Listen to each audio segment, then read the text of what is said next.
Pertama kali masuk penjara sebagai petugas baru, aku merasa takut.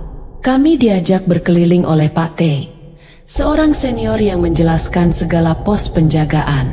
Suasana malam yang remang-remang membuat ketegangan semakin terasa. Kejadian aneh di pos 4 mulai menguak misteri yang mencekam.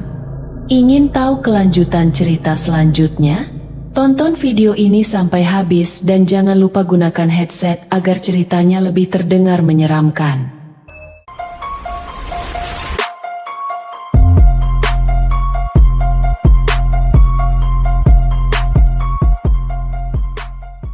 Aku pertama kali masuk penjara karena nasib buruk. Saat itu, aku masih mahasiswa semester 2 di sebuah PTN yang namanya akan aku rahasiakan. Kejadian itu dimulai ketika ayahku secara kebetulan melihat kerumunan di depan penjara. Ternyata, ada penerimaan CPNS untuk masuk Kementerian Hukum dan HAM, yang saat itu masih bernama Departemen Kehakiman. Dalam pikiranku, kehakiman pasti berakhir di hakim. Belum ada internet, jadi aku tidak tahu bahwa kehakiman bisa juga berakhir di penjara. Singkat cerita, aku berhasil lulus dan masuk ke dalamnya.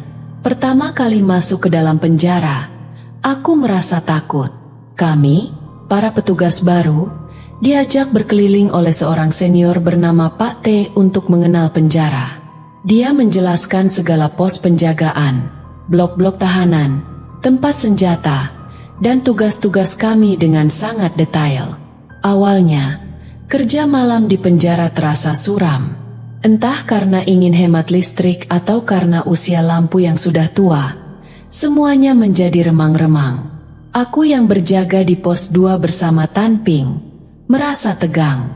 Komandan Regu lebih suka berada di portir yang lebih terang daripada di posnya sendiri. Bersenjata lengkap, kami berdua melakukan patroli.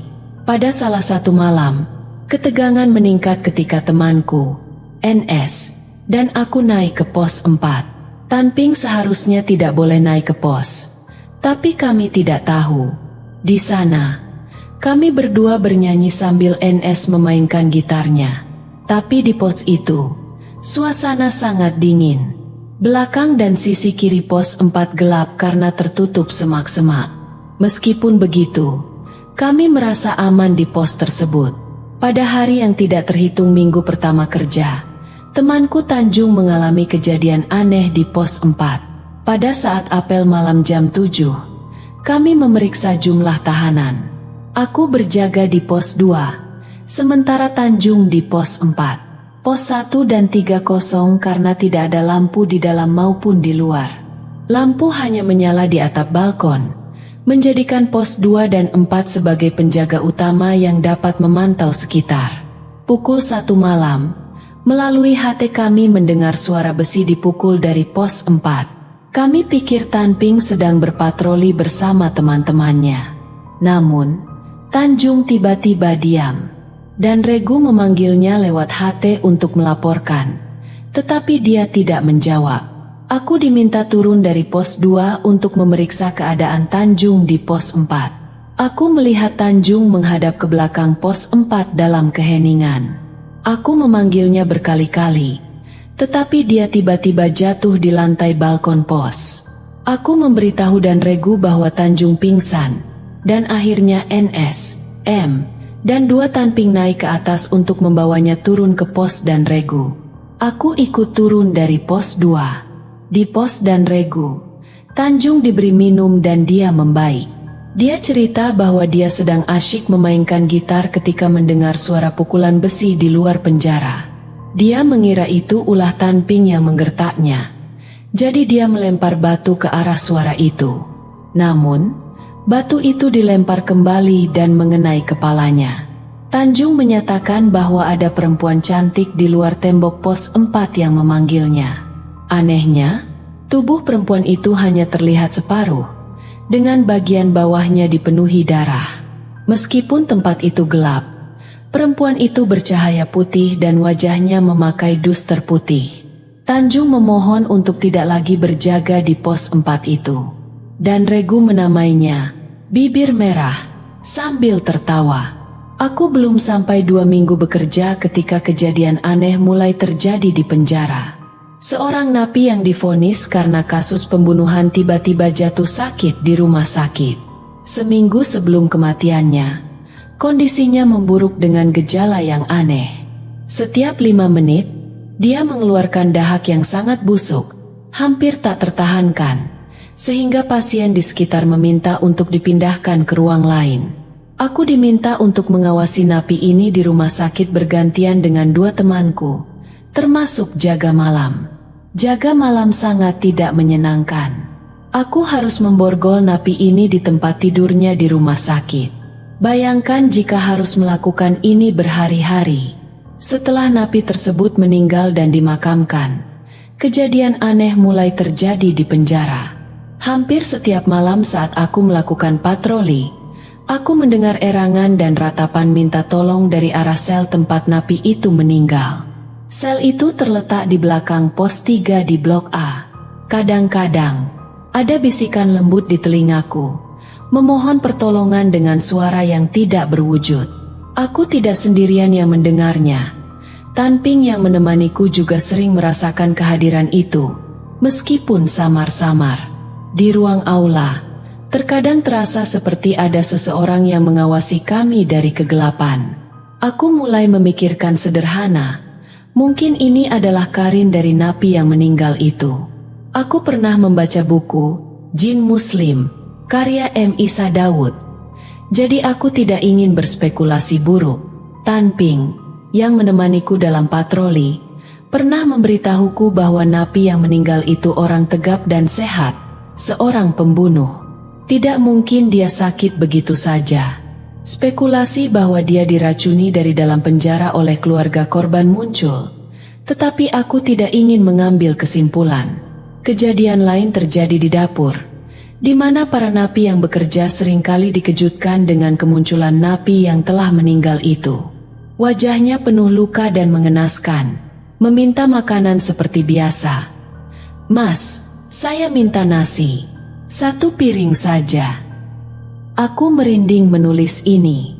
Setiap kali napi dapur hendak memberikan makanan, penampakan itu menghilang seketika.